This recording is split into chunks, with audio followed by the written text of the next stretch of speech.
अस्सलाम वालेकुम दोस्तों, नमस्कार। मेरे चैनल पर स्वागत है, अभिनंदन है। दोस्तों, वीडियो शुरू करने से पहले मैं एक बात बता दूं कि अगर वीडियो अच्छी लगे तो आप लोग लाइक कर दिया करो।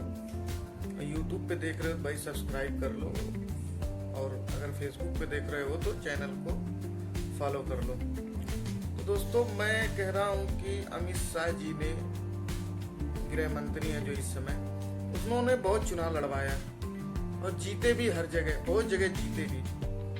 पूरा देश ही लगभग जीत लिए, 3 बार से लगातार जीतते ही आ रहे हैं। लेकिन एक आदमी से वो थोड़ा सा पॉलिटिकली जरूर डर जाते हैं, जो उनका आमना सामना होता है।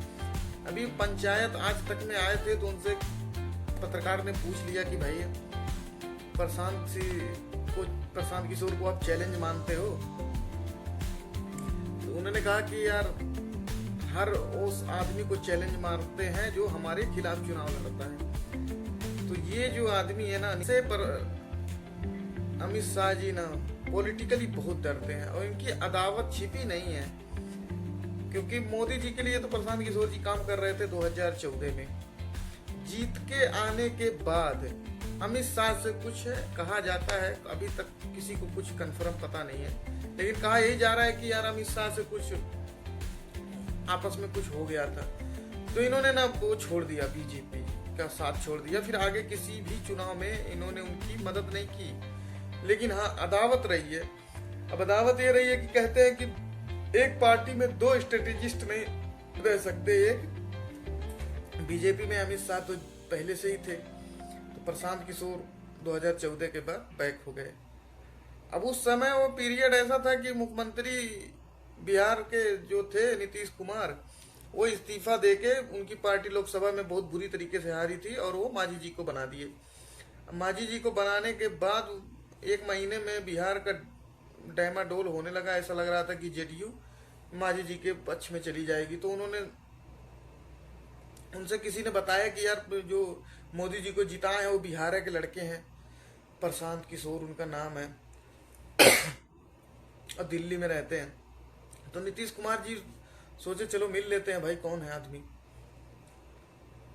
पहली बार रहता है तो नहीं जानता ना कि भाई कौन है। तो जब मिलने आए तो बताए, तो उन्होंने इलेक्शन स्ट्रेटेजिस्ट थे, तो उनको पता ही था बिहार में क्या हालत है। तो उन्होंने एक सलाह दिया नीतीश कुमार जी को कि भाई आप मुख्यमंत्री पद लीजिए और हम तुम्हारी मदद करेंगे। आप नहीं चुनाव हारे हो, आपकी पार्टी चुनाव हारी है। ये सलाह प्रशांत किशोर ने नीतीश कुमार को दी। उसके बाद नीतीश कुमार आ गए दिल्ली से बिहार, और मांझी जी को हटा के खुद मुख्यमंत्री बने, और 15 में वही चुनाव होने वाला था। और इधर अमित शाह से और प्रशांत किशोर से आपस में थोड़ा सा खटपट चली रही थी, तो सोचे कि चले भाई उधर ही फैसला हो जाए बिहार में। प्रशांत किशोर आए, आप लोगों को पता है 2015 का रिजल्ट, मोदी लहर पूरा वेव था पूरे देश में, उसके बावजूद बिहार में हारे, और बहुत बुरी तरीके से हारे। 53 सीट आया था, पूरे 243 में बीजेपी को सिर्फ 53 सीट आया था, और इन लोगों का 170 प्लस आया था। और नारा भी बहुत फेमस हुआ था, बिहार में बहार हो, नीतीश कुमार हो। ई की मात्रा जोड़ के कैसे पॉपुलर किया जाता है, ये गणित प्रशांत किशोर से ही समझ में आ सकती है। तब से अदावत शुरू है प्रशांत किशोर और अमित शाह की। जहाँ जहाँ सामना हुआ है वहाँ वहाँ अमित शाह को पटखनी देने में कामयाब रहे। उसके बाद दिल्ली में सामना हुआ, केजरीवाल को लड़ा रहे थे चुनाव 2020 में, वहाँ पे भी हार का सामना करना पड़ा बीजेपी को, अमित शाह को। उसके बाद सबसे इंटरेस्टिंग है तो बंगाल वाला 2021 में, वहाँ तो ये था कि बीजेपी चुनकर आ रही है। एकदम पूरा देश ने मान लिया था, मीडिया से लेके जितने भी पत्रकार विशेषज्ञ सबने मान लिया था कि बीजेपी चुनकर आ रही है। और अगर वो चुनाव हार जाते प्रशांत किशोर 2021 वाला बंगाल, तो उनका कैरियर खत्म था, और गिद्ध की तरह नोच खाते सब लोग कि इन्हीं की वजह से हारे अब टीएमसी। अगर ये ना होते टीएमसी नहीं हारती। इन्हीं के ऊपर पूरा दारोमदार था, क्योंकि टीएमसी के बहुत सारे जो नेता थे ना, वो छोड़ के भाग गए थे बीजेपी में।